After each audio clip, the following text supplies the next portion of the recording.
beast. Greetings fellow guitar travellers, it's Rowan J Parker. Now this is going to be quite a different sort of video. Normally I do quite mad shreddy things, or jazz things, fusion things and theory things, and the occasional musical thing, but I don't often do introspective, thought-provoking type videos.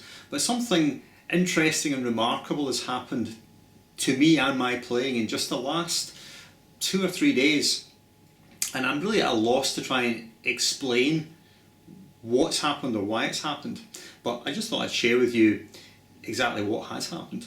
So, give you a bit of background. I've been playing the guitar now for 30 years. I mean, it's a long time. I'm 45, so I've been playing the guitar for 2/3 of my life, and it's all I've ever done. Now, I learned to play guitar back in the 1980s, and I grew up on a diet of shredders, of your Yngwie Malmsteens and your Vinnie Moores and your Tony McAlpines and all the neoclassical guys, and that's the sort of thing I listened to, and that probably explains why my technique developed very fast. And while I was quite young, by the time I was 19, the foundations of the technique I have today were laid down, and that technique was laid down in probably just about 18 months or a year, which I know sounds impossibly quick, but really that's how fast it happened. But after I got that level of technique established, I was never really able to much move beyond it. So really for years and years and years, when I did do a lot of technical practice, the fastest sort of tempos I could reach were something like 120 beats a minute in semi-quaver triplets, and if I was really pushing the boat out, I could maybe manage 180, 190, 200 beats a minute in semi-quavers, and sometimes I even managed to push to 210, but it was absolutely killing myself. There was just no way I could go any faster, and so I kind of accepted that was going to be my limit. And if I could play to 200 semi-quavers, that would be magnificent, and who would want to play faster? Well, indeed, who would want to play faster?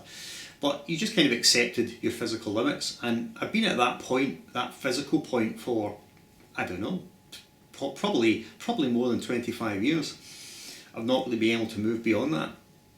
But very, very odd and unusual thing has happened in the last few days. Now, as you know, some of you know, I spent some time with the great shredder Roy Marchbank, who came to see me. We had a great weekend together, and the context for that is I'd not been playing very much guitar at all last year. In 2015 I hardly picked up the instrument because I was writing so much, and my guitar playing had really deteriorated quite a lot, certainly technically, possibly not musically, but technically certainly the chops were nowhere. They were embarrassingly bad, which is why I didn't really record anything. But at the beginning of this year I decided to get back into it, and part of the inspiration for that was to get back on YouTube and then start getting myself out there again and meeting some great players and spending time with them. And so after Roy came up, and I just was flabbergasted by his technique, thought, right, okay, I've got to start practicing again and at least get back up to where I was. Now, what happened this time is really interesting.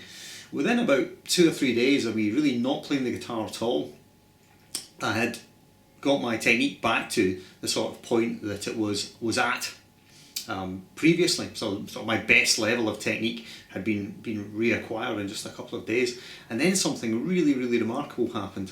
And this is a combination of spending time with Roy and then having your mental or psychological barriers challenged, and also watching quite a lot of Cracking the Code with Troy Grady. And of course we know that he's very into hand position and angle of the plectrum and everything like this. Well, now, as you may know about my picking technique, I really pick from the elbow, and I always felt this was quite a limiting thing in terms of speed, that I would not be able to get any faster than my maximum speeds, which was about 200 BPM.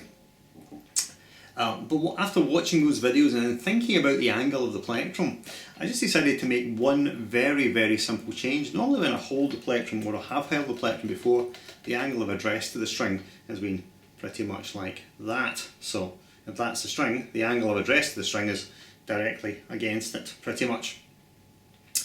But all I've done is I've taken the angle of the pick and I've just rotated it downwards. So I'm actually playing almost with the edge of the pick, like this, which is very odd. So you see this sort of thing here? It looks very strange, doesn't it?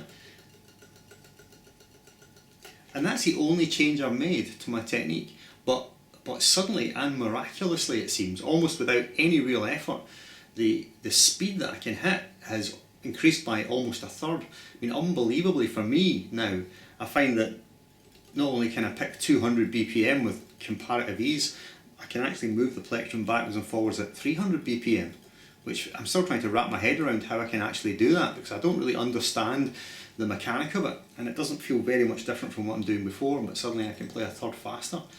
And I've also found that I can synchronise my hands together, not on everything, but certainly on certain things, up to 280 beats per minute. So I can pick everything at 280 beats a minute. And I'm still trying to mentally process exactly what's changed, because it seems to me that nothing really very much has changed. My left hand hasn't changed, it's still the same old right hand. I've just made this tiny little change to the angle of the pick, and then suddenly, boom, the whole thing's just exploded. Which I think at this stage I'm trying to process exactly what's happened. It's incredibly exciting for someone who's been playing for 30 years to suddenly break through what you consider to be an absolutely insurmountable barrier, something you would never get over, you'll never be able to do it any better than this, to suddenly just go boom, and not just advance slightly beyond that barrier, but to make massive strides in that against that barrier. So for instance, just yesterday I reached 250 beats a minute in semiquavers, which I just couldn't believe. I couldn't believe I could reach that. And then today I reached 280, and I'm still trying to process that fact that I could play something that quickly. Because when I play my right and left hands, it's almost like I'm not actually playing. I'm almost like an observer outside my body, just looking down at my hands and what they're doing. It's a very, very odd experience indeed. It's possibly just become so much motor controlled now that I'm not even really consciously aware of the mechanic of it.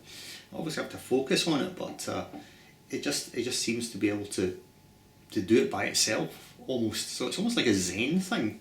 It's yeah, I know probably this is a bit rambling, this video, but I don't think I've ever really, I can't recall ever experiencing that sort of feeling before, of just, what's it like? It's like being in a fog bank and you can't see, or you can only see a little bit in front of you and everything's very cloudy, and then you come out of the fog bank into this massive clear vista where you can just see for miles and miles and miles, and that's what the experience is like.